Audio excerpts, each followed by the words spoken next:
Hi friends, welcome to my channel. இன்னைக்கு sambar powder செய்கிறது எப்படின்னு பார்க்கலாம். வீட்டிலேயே மிக்சியில் அரைக்கிறது எப்படின்னு பார்க்கலாம்.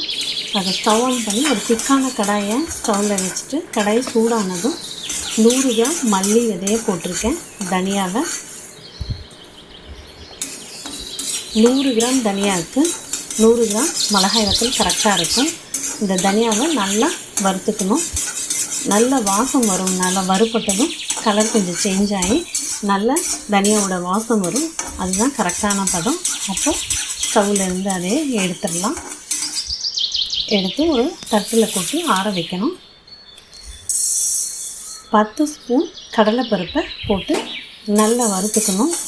இந்த கடலைப்பருப்பு வந்து கோல்டன் ப்ரௌன் கலருக்கு சேஞ்ச் ஆகிற அளவுக்கு வறுத்துக்கோங்க.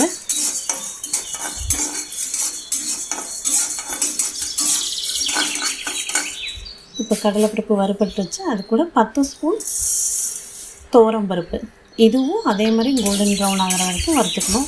நான் இதில் மஞ்சளும் பெருங்காயத்தூளும் போடலை. மஞ்சள் குழம்பு வைக்கும்போது போட்டுக்கணும். 5 ஸ்பூன் மிளகு, அதுவும் நல்லா வறுபடுற அளவுக்கு வறுத்துக்கணும். நல்லா வெடிக்க ஆரம்பிக்கும். அப்போ கரெக்டான பதம் எடுத்துடணும். அதுக்கு மேலே விடக்கூடாது, கருகிரும்.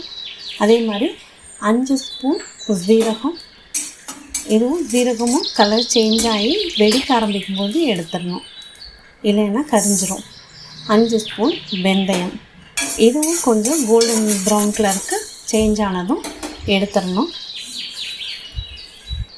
இதையெல்லாம் வறுத்து கடைசியில் தான் மிளகாய் வத்தலை வறுக்கணும்.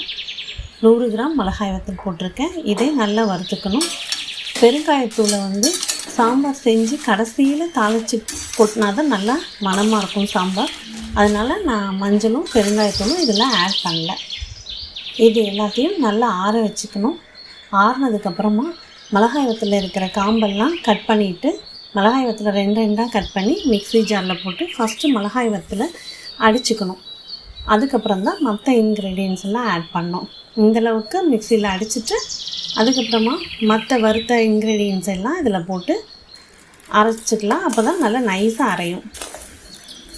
இந்த சாம்பார் போட நல்ல மணமாக இருக்கும். நீங்கள் கொஞ்சம் கொஞ்சமாக மாதத்துக்கு ஒருக்கா செஞ்சு வச்சா நல்ல டேஸ்ட்டாக இருக்கும் சாம்பார். இதை நீங்களும் ட்ரை பண்ணி பாருங்கள்.